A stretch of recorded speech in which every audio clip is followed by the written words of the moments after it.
My name's Daniel, and I worked the graveyard shift at a call center downtown. Customer service for a tech company you've probably never heard of. The kind of job where you answer the same stupid questions 40 times a night while slowly losing your will to live.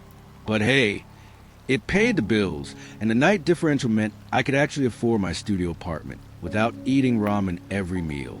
The building we worked in was one of those generic corporate towers. 23 floors of beige carpet and fluorescent lighting. Our call center took up the entire 7th floor, but most of the building was empty after 6 p.m., just us night shift workers, a couple security guards, and a cleaning crew that came through around midnight. I'd been working there about 8 months when this happened. Long enough to know everyone on my shift, long enough to have the building's weird quirks memorized, like how the elevator on the east side always skipped the 13th floor button, or how the air conditioning made this god-awful grinding sound every Tuesday at 3:17 a.m. You get used to these things when you spend your nights in corporate purgatory. But what I experienced that night in October, that wasn't a quirk. That was something else entirely. It started like any other Thursday night. I clocked in at 11 p.m., grabbed my headset, and settled into my cubicle.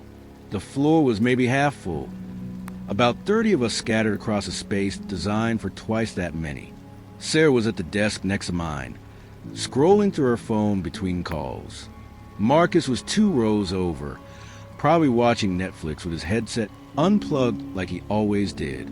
The calls were typical garbage that night. Why won't my password work? How do I turn my computer on? Can you help me with this thing that has absolutely nothing to do with our company, but I'm going to yell at you anyway? You know, the usual around 2:30 a.m. Things had died down to maybe one call every 15 minutes. That's when I decided I needed coffee. The break room was at the back of the floor, past all the empty cubicles. It was this depressing little space with a couple vending machines, a microwave that looked like it was from the Clinton administration, and one of those coffee makers that somehow makes every cup taste like burnt plastic. I walked back there, footsteps echoing weird in the empty part of the office. The fluorescent lights were motion activated in that section, so they flickered on as I moved, creating the stuttering pathway of harsh white light behind me. When I pushed open the break room door, I wasn't alone. There was a man sitting at the small round table in the corner. Middle-aged guy in a dark blue suit that looked expensive but outdated, like something from the late 90s. His head was bent down, focused on something in front of him. He was eating. Now, this wasn't completely weird. Sometimes the cleaning crew took their breaks in there, or maybe someone from security, but it was the way he was eating that made me pause. Slow, deliberate movements. No conversation, no checking his phone, just methodical chewing. I could hear it from across the room. This faint, wet clicking sound with each bite, like he was eating something that was mostly liquid but had little solid bits in it. "Hey," I said, trying to be friendly. Night shift workers have this unspoken solidarity. We're all stuck in this fluorescent hell together. Might as well be nice to each other. He didn't look up, just kept eating. I walked over to the coffee machine, stealing glances at him. His ID badge was clipped to his jacket pocket, and I could see it was one of the older ones, the kind they used to issue before the company rebranding about 5 years ago. The logo was faded, and the photo looked like it had been taken with potato. The coffee machine gurgled to life, filling the room with its familiar broken garbage disposal sound. Over that noise, I could still hear him eating. That wet clicking, like someone sucking on ice cubes. Long night, huh? I tried again. Nothing. He didn't even shift in his seat. I started feeling uncomfortable. Look, I get it. Some people aren't social, especially at 2:30 in the morning. But there's a difference between being antisocial and being this. It was like he couldn't hear me at all. I got my coffee, which tasted exactly as terrible as expected, and decided to head back to my desk.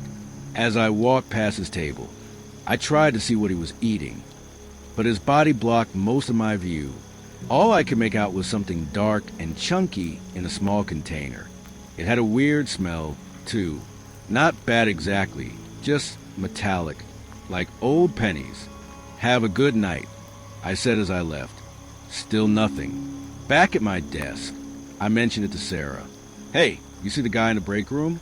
She looked up from her phone. "What guy?" "Older dude in a suit, eating something, acting weird."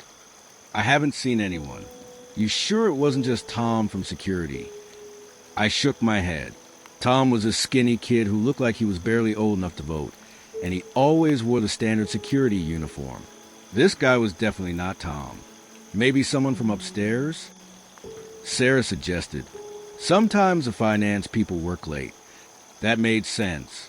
The finance department was on the 8th floor, and sometimes they had to pull all-nighters during month-end close. Still didn't explain why he was acting so strange, but whatever, not my problem. I went back to taking calls, but I kept thinking about that wet clicking sound. There was something about it that bothered me, like a song stuck in your head, but worse. Every time I tried to focus on a customer's question, I'd hear that sound in my memory. Around 2:45, I needed to use the bathroom. The men's room was right next to the break room, so I figured I'd peek in and see if the guy was still there. I pushed open the break room door. Empty. Completely empty. The table where he'd been sitting was clean. Not just empty, spotless.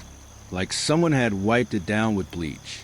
The smell of disinfectant hung in the air, overpowering even the usual break room odors of stale coffee and microwave burritos. I checked my watch. I'd only been gone for maybe 10 minutes. 15 tops. But not only was the guy gone, someone had completely cleaned the entire room. The counters were spotless. The coffee machine was wiped down. Even the floor looked freshly mopped. That was fast. Like, suspiciously fast. I walked back to my desk, feeling uneasy. "Hey, Sarah, did you see anyone go back to the break room? Like, cleaning crew or something?" "The cleaning crew finished up around midnight," she said. "Why?" "That guy I mentioned? He's gone and the whole room's been cleaned." Sarah gave me a look. Maybe he cleaned up after himself? Some people are considerate like that. Yeah, maybe, but who carries industrial-strength disinfectant in their pocket? And who cleans an entire break room after eating a snack? I tried to shake it off, but the feeling stuck with me. You know when you're walking alone at night, and you get that sensation that someone's watching you? It was like that, but worse. Like something was fundamentally wrong with what I'd seen, but I couldn't figure out what. The rest of my shift dragged on. Fewer calls, more time to think. More time for that wet clicking sound to replay in my head. By 6 a.m., I was ready to get the hell out of there. But as I was packing up my stuff, Marcus wandered over. "Hey, Jake, you know anything about the security footage?" "What about it?" "Tom's freaking out. Says there's something wrong with tonight's recordings from the 7th floor. My stomach dropped. "Wrong how?" "Like, missing time or something. He was trying to check if anyone had access to supply closet. Apparently some office supplies went missing. But there's this weird gap in the footage. From about 2:30 to 3 o'clock, it just skips. Like someone edited out 30 minutes. I felt cold. That's probably just a glitch, right? Marcus shrugged. That's what Tom thought. But it only affected the cameras that cover the back half of the floor. The ones near your desk and mine are fine. It's just the break room area and the supply closet where the footage is missing. I didn't say anything, but my brain was racing. The break room area. The exact time I'd seen that man. Anyway, Marcus continued, Tom's going to report it to the day's shift supervisor. Probably just old equipment acting up. Yeah, probably. I should have let it go. Should have written it off as a weird night and moved on with my life. But I couldn't stop thinking about that ID badge. The old logo, the faded photo. There was something familiar about it that I couldn't place. So the next night, instead of going straight to my desk, I decided to do a little investigating. The supply closet Marcus had mentioned was right across from the break room, and Tom had said some things went missing from there. Maybe there was a connection. I found Tom making his rounds around 11:30. Hey, Did you ever figure out that supply closet thing? He looked tired. Kid probably hadn't slept since his shift ended. Nah, man. Day shift supervisor says we probably just miscounted the inventory. Doesn't want to make a big deal about the camera footage. What kind of stuff was missing? Just old files, mostly. Boxes of archived employee records from like the 90s. Weird thing to steal, right? Who wants 20-year-old HR documents? Employee records. From the 90s. My mouth went dry. You know where those files came from originally? Tom scratched his head. I think they were cleaning out some storage unit the company had been renting. Brought them here for document destruction, but they've been sitting in that closet for months. Why? I made up some excuse about needing to check something for a customer inquiry. But really, I just wanted to see those files. Tom let me into the supply closet. Security was pretty lax at night, especially for employees he knew. The closet was bigger than I expected, full of office supplies, cleaning equipment, and in the back corner, 3 cardboard boxes labeled Archive Personnel, Destroy After Digitization. I opened the first box. Manila folders, dozens of them, each containing employment records for people who'd worked at the company years ago. Photos, clipped applications, performance reviews, termination notices. A whole history of forgotten employees. The second box was more of the same, but in the third box, about halfway through, I found it, a file labeled Bernard Morton, deceased. My hands were shaking as I opened it. The employment photo was grainy and yellow with age, but it was definitely him. The man I'd seen in the break room. Same face, same expensive suit, same general appearance. The file was dated 1996 to 1998. According to the documents, Bernard Morton had been a senior accounts manager. 43 years old, married, 2 kids. Worked late most nights, often stayed in the office until 3 or 4 a.m. during busy periods. Model employee by all accounts. Until March 15, 1998. There was an incident report paperclip to the back of his file. I had to read it twice before it sank in. Employee found deceased in 7th floor break room at approximately 6:15 a.m. by cleaning staff. Preliminary cause of death, cardiac arrest. Employee had been working overtime to complete month-end financial reports. Security footage shows subject entering break room at 2:33 a.m. No footage of subject exiting. Break room door was found locked from the inside. The report went on to describe how they'd had to get a maintenance worker to unlock the door. How Bernard was found slumped over the break room table. How his dinner, some kind of beef stew from a thermos, was still partially eaten in front of him. Beef stew, dark and chunky, that metallic smell. I dropped the file, and paper scattered across the closet floor.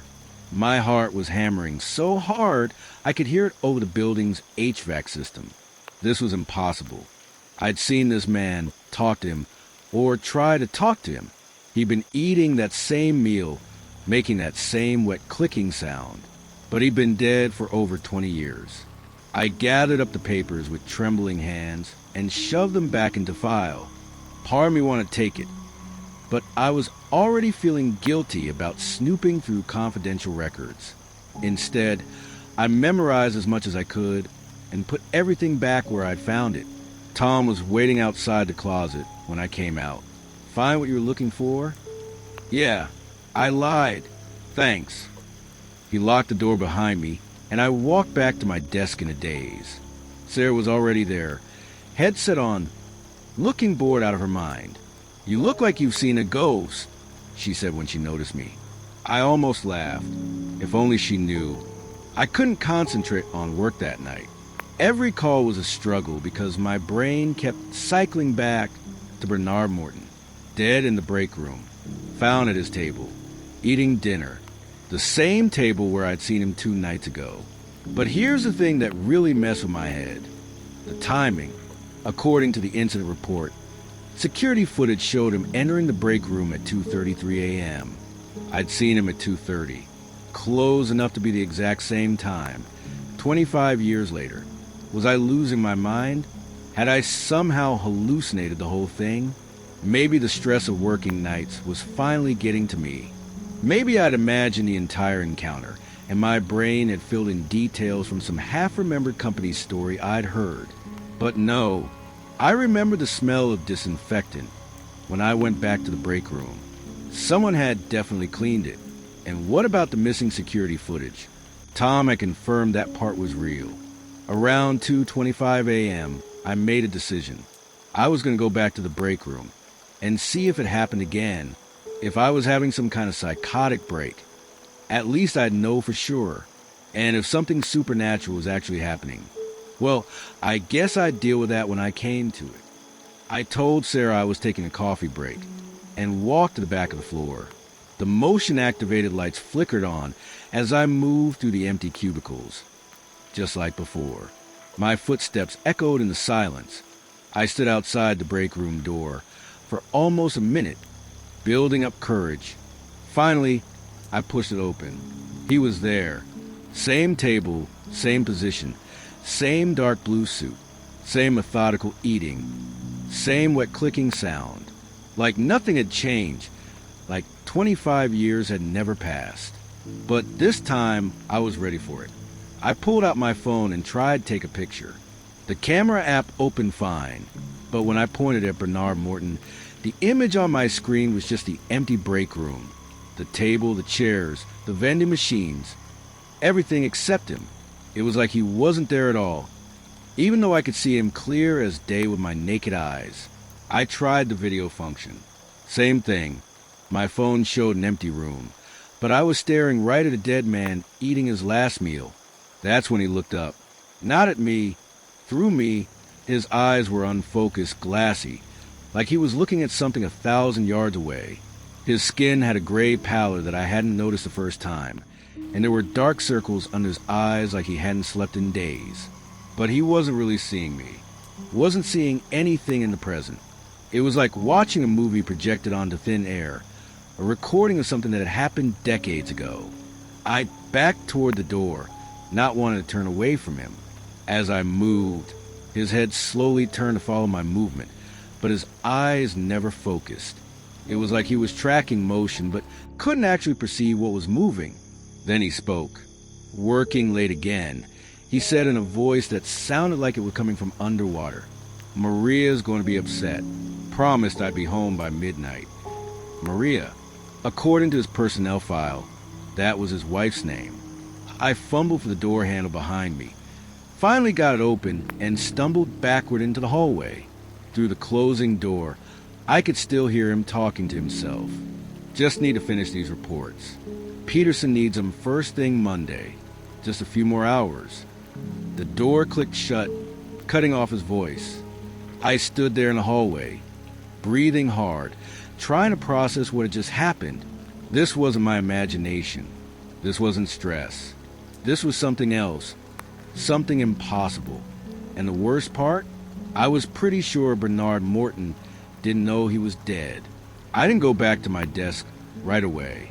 Instead, I found myself walking to the security office on the first floor. I needed to talk to someone, needed confirmation that I wasn't going insane. The overnight security guard was a guy named Dave, older than Tom, been working in the building for about 10 years. Maybe he'd heard stories, knew something about the history of the 7th floor. "Hey, Dave," I said, trying to sound casual. "Weird question, but have you ever heard any stories about our floor? Like unexplained stuff?" Dave looked up from his magazine. "What kind of stories?" "I don't know. Ghosts? Weird occurrences? Anything like that." He was quiet for a long moment, studying my face. "Why do you ask?" I decided to take a chance. "I think I saw something in the break room. Someone who shouldn't be there." Dave sighed and put down his magazine. What did he look like? The fact that he immediately assumed it was a he sent chills down my spine. Middle-aged guy in a dark suit, eating alone, wouldn't respond when I talked to him. "Bernard Morton," Dave said without hesitation. "You know about him?" "I've worked security here for 10 years, Jake. I've seen him maybe a dozen times. Always the same. Sitting at that table, eating his dinner, completely unaware that he's been dead since before I was born. I slumped into a chair. So I'm not crazy. Nah, you're not crazy. You're just the latest in a long line of night shift workers who've had a chat with Bernie. Most people see him once, freak out, and either quit or request a transfer to day shift. A few people never see him at all. But for some reason, he shows up more often during month-end closing periods. Like right now. Month-end closing? Yeah, same time of year he died. March and October seem to be his busiest months. Always around 2:30 a.m. Always in that break room. Always working late on financial reports that are 25 years overdue. Dave reached into his desk drawer and pulled out a flask, took a sip, and offered it to me. I accepted gratefully. Whatever was in there burned, but it helped steady my nerves. The company knows? I asked, officially? No. Unofficially? Why do you think they keep that break room so clean? Why do you think the security cameras malfunction in that area every few months? Management doesn't want to deal with it, so they just pretend it doesn't happen. But why doesn't he know he's dead? Why doesn't he move on, or whatever ghosts are supposed to do? Dave shrugged. I'm not a paranormal expert. Kid, but if I had to guess, guy spent so much time at work, cared so much about meeting his deadlines, that even death couldn't make him clock out. He's still trying to finish those reports, still worried about letting his team down. I thought about Bernard's words. Peterson needs him first thing Monday. Even in death, he was concerned about his responsibilities. Has anyone ever tried to, I don't know, help him? Tell him it's okay to let go. A few people have tried talking to him over the years. Never seems to work. He's stuck in his own little loop, reliving the same night over and over. Can't break free from it. I handed the flask back to Dave. This is so messed up. Welcome to the night shift, Jake. Weird shit happens when the sun goes down. Most of it, you learn to ignore. But Bernie, he's harmless. Sad, but harmless. Just a workaholic who couldn't let go, even in death. We sat in comfortable silence for a few minutes. Finally, Dave spoke up again. You gonna quit? I thought about it. The smart thing would be to walk away. Find a normal job with normal hours where dead people didn't show up to finish their paperwork. But something about Bernard Morton's story had gotten under my skin. The loneliness of it, the dedication, the complete inability to let go of responsibilities that no longer mattered. No, I said, I think I'm going to stay. Good, Dave said. Someone should keep an eye on him. Make sure he's not completely alone up there. I went back to my desk and tried to focus on work, but my heart wasn't in it. Around 4 a.m., I made another trip to the break room. The door was closed, and when I opened it, the room was empty and spotless again. Whatever force cleaned up after Bernard was efficient and thorough. But this time there was something different. On the table where he'd been sitting, someone had left a small pile of papers. I walked over and picked them up. Financial reports. Handwritten calculations on company letterhead from 1998. The same reports Bernard had been working on the night he died. Finally completed after 25 years. At the bottom of the last page, in Bernard's careful handwriting. For Peterson, sorry for the delay. B. Morton. I looked around the empty break room, feeling a strange mix of sadness and relief. Maybe Dave was wrong. Maybe Bernard could let go, given enough time and the right circumstances. I folded the reports carefully and put them in my pocket. On Monday, I'd find out if anyone named Peterson still worked for the company. If not, I'd put them in Bernard's personnel file, a final completion of his last assignment. As I walked back to my desk, the break room lights flickered off behind me. For the first time in hours, the building felt truly empty. I never saw Bernard Morton again, but every few months, during month-end closing, I make a point to visit the break room around 2:30 a.m., just in case he needs someone to talk to, someone to witness his dedication, someone to remember that he was more than just a ghost story. Because the scariest thing about Bernard wasn't that he was dead. It was how easily he'd been forgotten, How completely he'd disappeared from the world, except for a file in a storage box, and the memories of night shift workers who glimpsed him still trying to finish his work. In a way, we're all just one heart attack away from becoming Bernard Morton. Working late, missing dinner with our families, so focused on deadlines and responsibilities that we forget to actually live. The only difference is, most of us get to stop working when we die. Bernard wasn't so lucky. That was 6 months ago. I still work the night shift, still take my coffee breaks in that same break room. The reports I found that night. Turns out Peterson retired in 2003, but I managed to track down his contact information. When I called to explain the situation, he actually remembered Bernard and the reports he'd been working on when he died.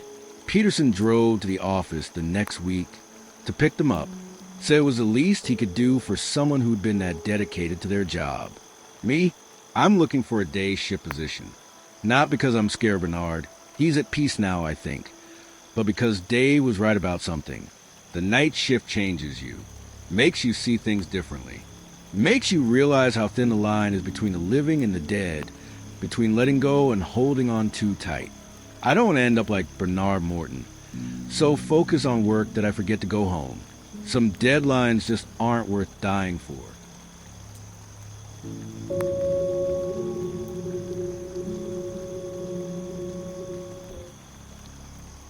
I drive shuttle for citywide airport services. Nothing fancy. Just ferrying people between terminals and hotels at all hours. Been doing it for 2 years now. Seen everything from drunk businessmen to crying teenagers. But what happened that Tuesday night? I keep telling myself there's a logical explanation. There has to be. So I'm Marcus, 28. Live in a studio apartment about 15 minutes from the airport. The job pays decent for what it is. Mostly just driving, minimal small talk, occasional drunk person throwing up in the back seat. Nothing I can't handle with some Febreze and patience. That Tuesday started normal enough. Got to work around 10 p.m. for the overnight shift. My supervisor, Danny, handed me the usual clipboard with pickup requests. Mostly hotel runs, couple late arrivals heading downtown. Tuesday nights are usually dead, especially in October when business travel slows down. I'd already done 3 runs by midnight. Nothing memorable. Tired mom with 2 sleeping kids. Some college student who spent the whole ride on his phone. Regular stuff. I was parked outside Terminal 3, scrolling through Instagram when the call came in. Marcus, you got one more pickup. Terminal 3, arrival gate 12. Clients heading to...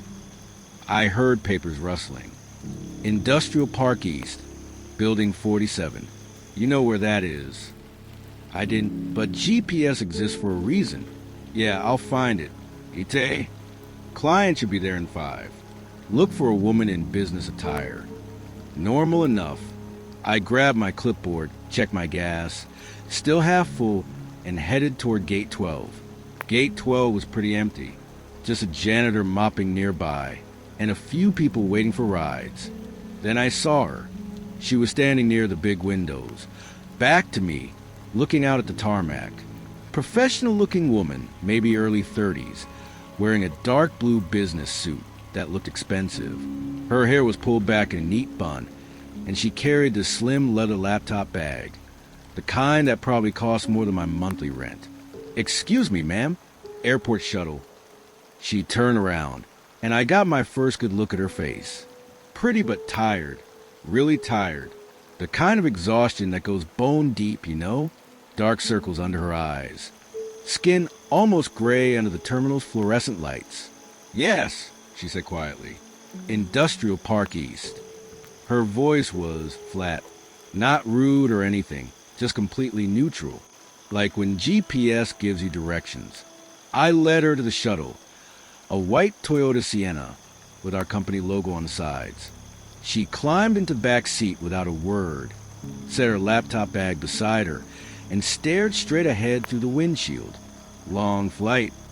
I asked, trying to be friendly. Sometimes passengers want to chat. Helps pass the time. No, that was it. Just no. I glanced in the rearview mirror. She hadn't moved. still staring forward like she was looking at something I couldn't see. I punched the address into my phone's GPS 22 minutes to Industrial Park East. Route took us through some pretty empty stretches once we left the airport area. The first 10 minutes were normal city driving. Traffic lights, other cars, 24-hour gas stations with their bright fluorescent glow. I tried small talk a couple more times. Weather, traffic, asking if she was visiting for business, but got nothing back, not even acknowledgement. I started focusing on the road instead. The GPS led us off the main highway onto smaller streets I'd never been down before. Made sense. I usually stick to the hotel circuit, don't venture out to the industrial areas much. That's when I noticed something weird in the mirror. She wasn't blinking. I mean, I'm sure she was blinking sometimes, but for these long stretches, 30, 40 seconds at a time, she'd just stare forward with this completely still expression. Her hands were folded in her lap, laptop bag untouched beside her. I tried to shake off the creepy feeling. People zone out after flights all the time. Hell, I zone out during my commute every day. But then we hit a red light, and I got another good look at her in the mirror. She was still staring straight ahead, except now there was nothing in front of us but an empty intersection. What was she looking at? The light turned green, and I kept driving, entering the industrial area. The GPS took us into an area I'd definitely never seen before.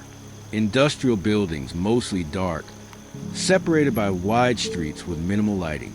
The kind of place that's busy during the day, but turns into a ghost town after hours. Almost there. I said more to fill the silence than anything else.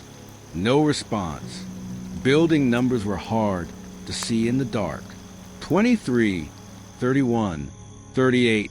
I slowed down, squinting at the signs. Most buildings looked identical. Big concrete rectangles with loading docks and small office entrances. There, she said suddenly, making me jump. It was the first word she'd spoken since getting in the car. I looked where she was pointing. Building 47. It was set back from the road a bit, with a small parking lot in front. The building was completely dark. No lights in any windows. No security lighting, nothing. I pulled into the parking lot and stopped near what looked like the main entrance. The headlights illuminated a glass door and some kind of directory board, but I couldn't make out any details from the car. Here we are, I said, turning around to face her. That's when I realized I hadn't asked for payment yet. That'll be $42.50, I said, checking the meter. She opened her door without responding and stepped out.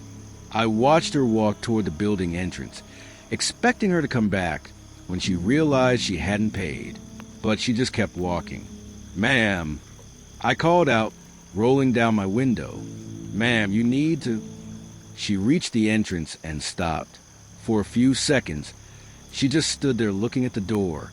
Then she reached out, tried a handle, and the door opened. She walked inside, and the door closed behind her. I sat there for a minute, confused. The building was completely dark. No lights came on when she entered. How was she navigating in there? And why hadn't she paid? I grabbed my clipboard to write down the trip details. Time, destination, unpaid fare. Standard procedure when someone skips out on payment, though it rarely happens.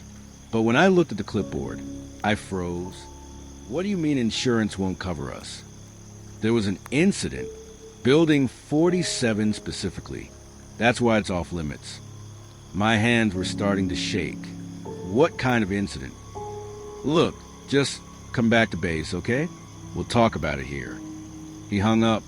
I stared at the dark building. The woman had walked in there 5 minutes ago. Where was she now? How was she moving around without any lights?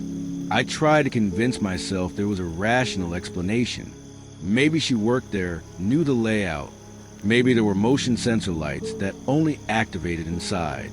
Maybe Danny was confused about the routes. But my gut was telling me to leave. Just put the car in reverse and get out of there. Instead, I did something stupid.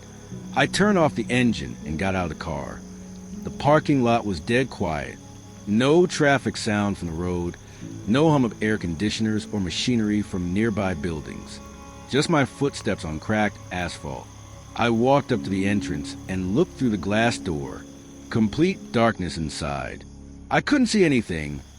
No hallway, no reception desk, nothing. I tried the handle. It was locked. That stopped me cold. She had walked right in. I'd watched her do it. But now it was locked? I pulled harder, thinking maybe it was just stuck. Nothing. I walked around to the side of the building, looking for other entrances. There were loading docks, but they were sealed with metal roll-up doors. A few smaller doors, but they all had heavy-duty locks. That's when I noticed something that made my stomach drop. The main entrance door wasn't just locked. It was covered in rust around the handle and hinges. The kind of rust that takes years to develop. I shined my phone's flashlight through the glass. The inside of the building was gutted. No walls, no furniture, just empty concrete floors covered in debris. Definitely not a place where someone could work or even walk around safely in the dark. I ran back to my car and called Danny again. What happened at Building 47? I demanded as soon as he answered. Marcus, where are you? I'm here, at the building. What happened here? A long pause. 3 years ago, we had a driver named Steve Chun. Got a late-night call to pick up a passenger at Terminal 3. Dropped him at Industrial Park East, Building 47. My mouth went dry. Steve called dispatch an hour later. Said he'd dropped off the passenger, but something felt wrong. Said the building looked abandoned, but the passenger had walked right in. Dispatch told him to come back to base. What happened to Steve? We found his shuttle in the parking lot the next morning. Steve was inside, behind the wheel. Heart attack, coroner said. But Steve was 26 years old, no health problems. I looked at the dark building. Danny, the passenger he described matches what you just told me. Business suit, laptop bag, didn't speak much. We checked the booking records after we found Steve. No record of the trip, just like tonight. Danny, I need to get out of here. Yeah, you do. Right now. I started the engine, hands shaking so badly I could barely grip the steering wheel. As I backed out of the parking spot, my headlights swept across the building entrance one more time. The door was open, just barely, maybe an inch or two, but definitely open, and there was something pale visible in the gap. I floored the accelerator and got the hell out of there. That was 3 weeks ago. I still work for Citywide, but I refuse overnight shifts now. Danny understood. Transfer me today runs only. I tried researching Building 47 online, but didn't find much. The property records show it's been empty since 2018, when the previous tenant, some kind of consulting firm, went out of business suddenly. The owner lives overseas, no contact information available. But here's the thing that keeps me awake at night. Yesterday, I was doing a routine pickup at Terminal 3. Middle of the day, completely normal run. As I was walking past Gate 12, I saw someone familiar, a woman in a business suit, carrying a laptop bag, standing by the windows looking out at the tarmac. I didn't stop. I didn't look back. I just kept walking, but I heard footsteps behind me. Measured, professional. Following, I made it to my shuttle and locked the doors. When I looked in the rear view mirror, the terminal entrance was empty. My phone buzzed. Text message from an unknown number. Industrial Park East, Building 47. I quit that afternoon, but sometimes, late at night, I still get messages from that number.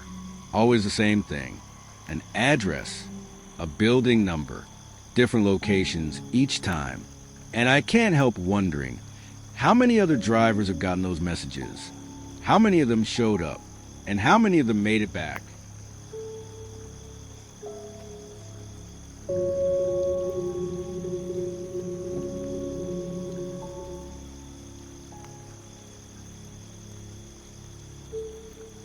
Look, I know how this is going to sound. I know you're probably going to think I'm making this up, or that I was just tired or stressed, or whatever, but I need to tell someone about what happened at St. Mary's Hospital last month. because I can't sleep anymore. I can't even look at hospitals without my hands shaking. My name is Dan, and I've been working night shifts as an orderly for about 3 years now. Not exactly glamorous work, but it pays the bills while I finish my nursing degree.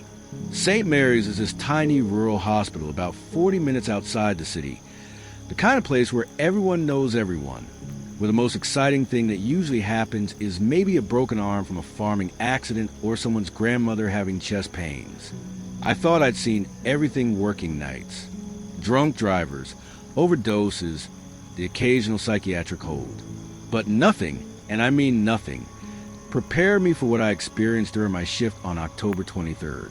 It started so normal, just another quiet Tuesday night. So picture this. It's 11 p.m. and I'm clocking in for another 12-hour shift.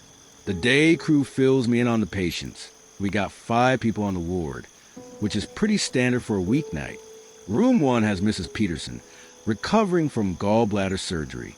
Room 2 is empty. Room 3 has this guy Marcus who came in with chest pains, but the EKG was normal, so they're just observing him overnight. Room 4 is empty. Room 5 has an elderly woman, Mrs. Chun, who fell at home and they're keeping her for observation because she hit her head. Nothing unusual. Sarah, the day nurse, hands over the charts and tells me it should be a quiet night. Marcus might need pain meds around 2 a.m., but other than that, you should be able to catch up on your studying, she says with a smile. The night nurse on duty with me is Linda. She's been working at St. Mary's for like 15 years, knows the place inside and out. Super professional, never gets rattled. We've worked together plenty of times, and she's good people. For the first few hours, everything goes exactly as expected. I do my rounds every hour, check on the patients, help Mrs. Peterson to bathroom around midnight, bring Marcus some ice chips when he complains of a dry mouth. Standard stuff. Around 1:30 a.m., Linda goes on her break to grab coffee from the vending machine downstairs. The ward gets this particular kind of quiet during that time of night. You know what I mean? Not peaceful quiet, but that heavy, expectant silence where every little sound seems amplified. The hum of the fluorescent lights, the occasional beat from a monitor, the soft whoosh of the ventilation system. I'm sitting at the nurse's station, try to read this chapter on pharmacology, when I hear something that makes me look up. It's not a sound.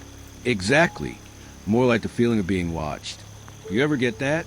That prickly sensation on the back of your neck that tells you someone's looking at you? I glance down the hallway, and that's when I see him. There's a light on in room 6. Now, room 6 shouldn't have a light on, because room 6 doesn't exist anymore. I mean, it used to. The hospital was built in the 1960s and originally had 6 patient rooms on the main ward. But they converted room 6 into a storage closet about 8 months ago when they installed new medical equipment and needed the space. But the light is definitely on, casting this soft yellow glow into the hallway. I figure maybe someone left it on after grabbing supplies earlier, so I walk down to turn it off. As I get closer, I can see through the partially open door, and my brain just stops processing what I'm seeing for a second. There's a hospital bed in there, a full patient bed with white sheets and a pillow, positioned exactly where it would have been when room 6 was still a patient room. And there's someone in it, an elderly man, probably in his 70s, wearing one of those faded green hospital gowns. He's lying flat on his back, perfectly still, staring straight up at the ceiling. His hands are folded neatly over his chest, and his face has this waxy, almost gray complexion. My first thought is that maybe they readmitted the room and nobody told me. Sometimes the day shift forgets to update the night crew on last-minute changes. It wouldn't be the first time. "Sir," I call out softly, stepping into the room. "How are you feeling tonight? Do you need anything?" He doesn't respond, doesn't even blink, just keeps staring up at that ceiling with these dark, sunken eyes. "Sir," I try again, a little louder this time. I walk closer to the bed, and that's when I notice how cold it is in the room. Not just cool, cold, like someone left a window open in the middle of winter, except there are no windows in the patient rooms. I reach out to gently touch his shoulder, just to see if he's responsive, but something stops me. His skin looks wrong somehow. Too pale, too waxy. And I realize I can't see his chest moving. At all. That's when my training kicks in. If this patient isn't breathing, I need to start CPR immediately. I reach for his wrist to check for a pulse. And the second my fingers make contact with his skin, it's like touching ice. Not cool skin, actual ice. Frozen solid. I jump back, so fast I almost trip over my own feet. What the hell? I whisper, and my voice sounds weird in the cold air, like I'm talking into a freezer. I back out of the room and practically sprint to the nurse's station to grab the patient charts. My hands are shaking as I flip through them, looking for any mention of a sick patient, any admission I might have missed. Nothing. 5 patients, just like Sarah told me. No room 6. No elderly male patient. I'm standing there staring at these charts, trying to make sense of what I just saw, when Linda comes back from her break. "You look like you've seen a ghost," she says, setting down her coffee. "Everything okay?" Linda, who's in room 6, she gives me this puzzled look. Room 6? Dan, there is no room 6 anymore. We converted it to storage, remember? About 8 months ago. I know that's what we're supposed to believe, but there's someone in there right now. An elderly man in a green gown. Linda sets down her coffee cup and really looks at me now. "What are you talking about?" "Come with me. I'll show you." We walk down the hallway together, and as we get closer to where room 6 should be, I can see the light is still on. Linda can see it too. I watch her expression change from concerned to confused. That's weird," she admits. "The light shouldn't be on in the supply closet." But when we reach the doorway and look inside, there's no bed, no patient, just shelves full of medical supplies, boxes of gloves, extra linens, and cleaning supplies. The room is at normal temperature. There's a single overhead light illuminating everything in harsh, clinical white. Then, Linda says carefully, "What exactly did you think you saw?" I stare into that supply closet, my brain trying to reconcile what I'm seeing now with what I saw just 5 minutes earlier. There was a bed in here, a patient bed, with an elderly man in a green gown. Linda puts her hand on my shoulder. "When's the last time you got a good night's sleep? These double shifts can really mess with your head sometimes." I want to argue with her, but what can I say? The evidence is right there in front of us. Empty supply closet, no bed, no patient. Yeah, I finally say, "Yeah, you're probably right. I've been pulling a lot of extra shifts lately." But I don't believe it. I know what I saw. Linda heads back to the nurse's station, but I linger in the doorway for a moment, examining the supply closet. The shelves are bolted to the walls. They'd have to be, with all the weight they're supporting. There's no way someone could have moved them and a hospital bed in and out in the span of 5 minutes. I'm about to turn away when I notice something on the floor, tucked behind one of the lower shelves.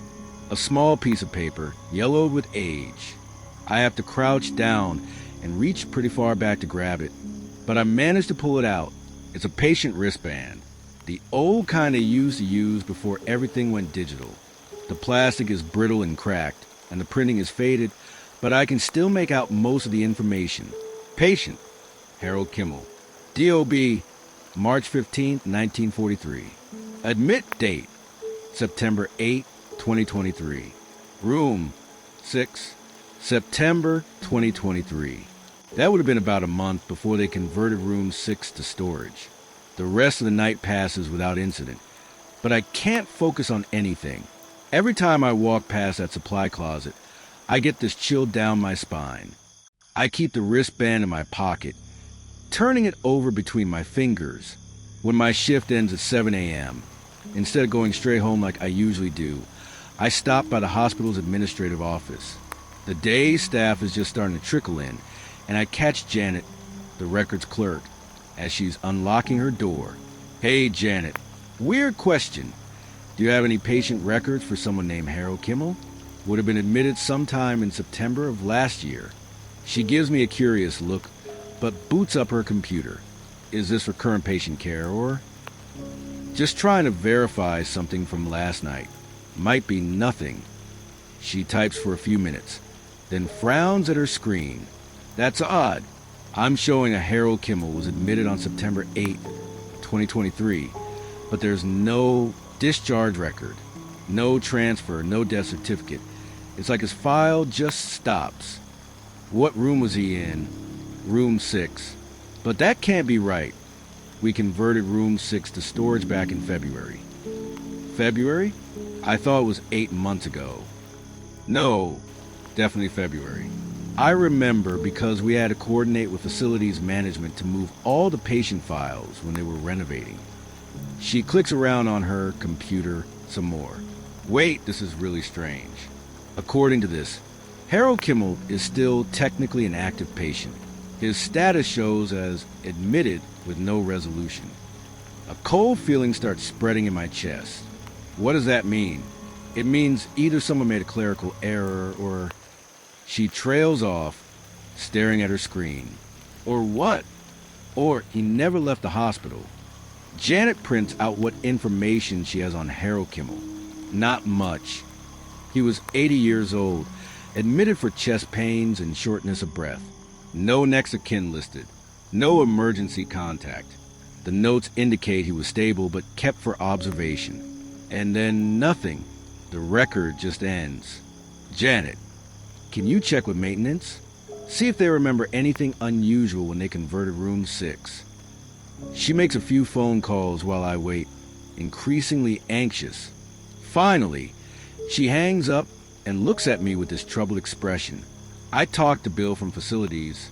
He says when they cleaned out room 6 to convert it, they found a patient bed that had been overlooked. Someone had died in it, and the body had been there for several days before anyone noticed. He said it was the worst thing he'd ever seen in 30 years of working here. The room starts to feel like it's spinning. What happened to body? He doesn't know. Said that was above his pay grade. He just moved the bed and had the room professionally cleaned. But then he told me something else. He said the smell never went away completely. Even after the deep cleaning, even after they painted and installed the shelves, that room still has this underlying odor, like something rotting. I should have called in sick that night. I should have just gone home, taken a few days off, maybe talked to someone about what I was experiencing. But I didn't. I kept thinking about Harold Kimmel, about that hospital bed, about the feeling of his ice-cold skin under my fingertips. I had to know what was really happening. Linda wasn't working that night. It was just me and Patricia, an older nurse who'd been at St. Mary's even longer than Linda. Patricia was the no-nonsense type, not someone who would tolerate any paranormal nonsense or weird theories. The patient load was light again, only 4 people on the ward. Room 1 was empty. Room 2 had a middle-aged woman with appendicitis. Room 3 was empty. Room 4 had a teenage boy who'd been in a minor car accident. And room 5 had an elderly man with pneumonia. Everything was normal until about 1:15 a.m. I was doing my hourly rounds, checking on each patient, when I walked past a supply closet that used to be room 6. The door was closed, which was unusual.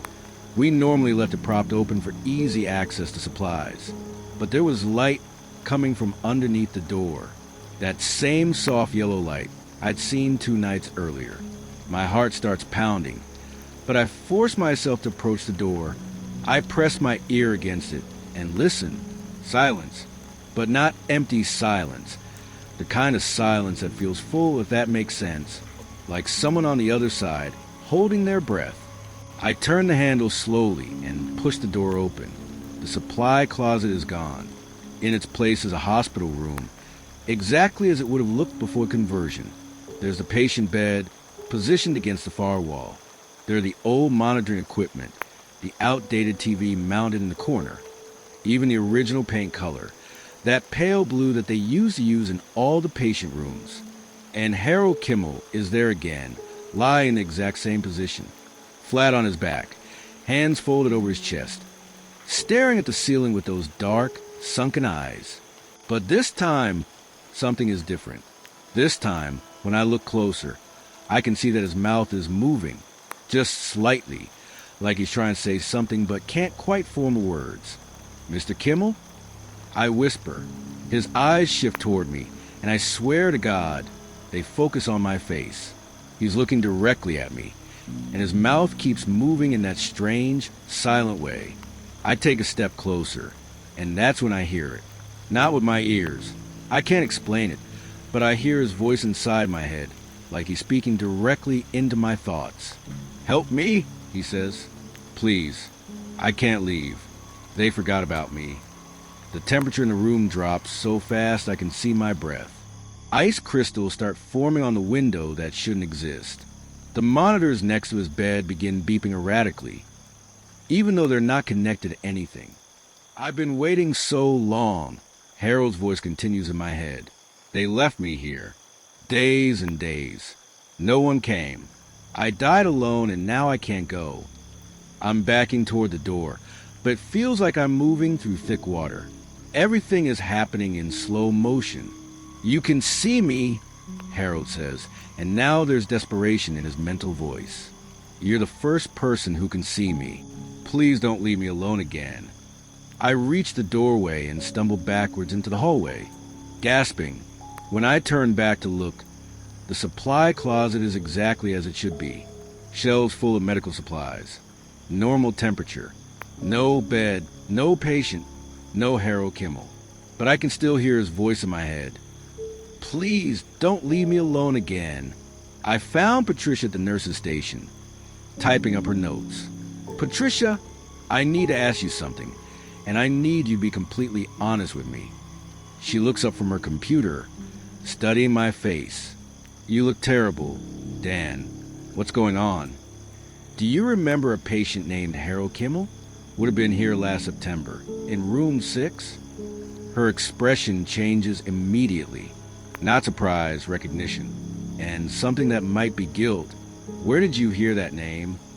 So you do remember him." Patricia's quiet for a long moment. Then she closes her laptop and leans back in her chair. "Sit down, Dan." I take the chair across from her, and she's looking at me like she's trying to decide whether to tell me something important. Harold Kimmel was admitted on September 8th for chest pains. Routine stuff. His EKG was a little irregular, but nothing immediately life-threatening. We put him in room 6 for overnight observation. What happened to him? That's the thing. We don't really know. It was a crazy busy weekend. We had a multi-car accident come in Saturday night, then a cardiac emergency Sunday morning. Everyone was running around, all hands on deck. Harold was stable, low priority. We were supposed to check on him every few hours, but... She trails off, staring at her hands. "But what?" "But we forgot about him. Not intentionally. You understand. It wasn't malicious. It was just one of those things where everyone assumed someone else was checking on him. He was quiet, didn't use his call button, didn't ask for anything. The cold feeling in my chest is spreading. How long? We found him on Tuesday morning. He'd been dead for at least 2 days, maybe 3. The autopsy said it was a heart attack. Probably happened sometime Saturday night. If we'd been checking on him regularly, we might have been able to save him." Jesus, Patricia. It was the worst thing I've ever experienced in 22 years of nursing. This poor man died alone, calling for help that never came. And the worst part? He had no family, no friends. No one even reported him missing. She's crying now, and I've never seen Patricia cry about anything. We reported it to administration, of course. There was an investigation, policy changes, the whole thing. But the damage was done. Harold Kimmel died because we failed him. What happened to his body? Standard procedure for unclaimed remains. He was cremated by the county. But Dan, why are you asking about this? How do you even know his name? I show her the patient wristband I found behind the shelf. Her face goes white. Where'd you find this? In the supply closet. the room that used to be room 6. Patricia stares at the wristband for a long time, then looks up at me with this haunted expression. Dan, I need to tell you something else. Something I've never told anyone. What? About a month after Harold died, after they converted room 6 to storage, I was working a night shift. I was walking past that room, and I swear I heard someone calling for help from inside. Just faintly, like someone calling from very far away. My blood turns to ice water. I opened the door, thinking maybe someone was trapped or hurt, but it was just a supply closet. Empty shelves, boxes of gloves, normal stuff, but I could still hear the voice. Very faint, very distant, saying, "Help me! Please help me." Did you tell anyone? Who would I tell? Who would believe me? I convinced myself it was just guilt or stress or my imagination. But Dan, I've heard it 3 more times since then. Always during night shifts, always when I'm alone in that part of the hospital. The next night, I made a decision that I probably should have thought through more carefully. Instead of trying to avoid room 6, I was going to confront this head on. If Harold Kimmel was somehow still there, somehow still suffering, I needed to try to help him. I brought a digital voice recorder. Figured if I was going to document this, I might as well do it properly. I also printed out Harold's death certificate, which Janet had managed to track down for me. I thought maybe if I could prove to him that he had died, that people knew what happened to him, maybe that would help him move on. It was another quiet night, just 3 patients on the ward, and they were all stable. Patricia wasn't working, and the nurse on duty, Maria, was new to the hospital. She spent most of her time at the nurse's station, catching up on charting. At 2 a.m., I positioned myself outside the supply closet and turned on the voice recorder. "Harold, if you can hear me, I know what happened to you. I know how you died, and I know it wasn't your fault. We failed you. The hospital staff failed you. I'm sorry." I waited, listening to the silence. "I have your death certificate here. Harold, you died on September 10th, 2023. Your body was found on September 12th. You were cremated on September 20th. You don't have to stay here anymore." Still nothing. I was starting to feel foolish when the temperature around me began to drop. My breath started misting in the air, and I could hear the faint sound of medical equipment beeping somewhere inside the closet. I opened the door. Harold was there, but he looked different this time. He was sitting up in the bed, and his appearance was more detailed. I could see the stubble on his cheeks, the age spots on his hands, the way his thin hair was messed up from lying on the pillow. He looked more real, more solid, and he was looking directly at me. "You came back," his voice said in my head, and there was relief in it. "I was afraid you wouldn't come back." "I'm here, Harold. I want to help you." I was so scared. I kept pressing the call button, but no one came. The pain in my chest got worse and worse, and I couldn't breathe, and I kept calling for help. Tears were running down my face. "I know. I'm so sorry. We should have been there. I don't understand why I'm still here." I remember the pain stopping and everything going dark, but then I woke up and I was still in this bed, still in this room, and no one can see me except you. I held up the death certificate. "Harold, you did die on September 10th. It's been almost a year since then. Your body is gone. You were cremated, but somehow part of you is still here." He looked at the paper, and his expression became confused, then sad. "A year? It's been a year." "Yes, I think maybe you stayed because no one acknowledged what happened to you, because you died alone and forgotten. But Harold, I see you. I know what happened to you, and I'm sorry. Will you stay with me? I don't want to be alone anymore." The request broke my heart, but I knew it wasn't the right answer. "Harold, you can't stay here. This isn't where you belong anymore. Your body is gone. Your pain is over. You need to let go. I don't know how. Just stop holding on. Stop trying to stay. Let yourself go where you're supposed to go." For a long moment, Harold just looked at me with those dark, sad eyes. Then, very slowly, he smiled. "Thank you," he said. "Thank you for seeing me, for not leaving me alone." The room began to get brighter, but not from the overhead light. The brightness was coming from Harold himself, like he was glowing from inside. The beeping of the monitors got slower, then stopped entirely.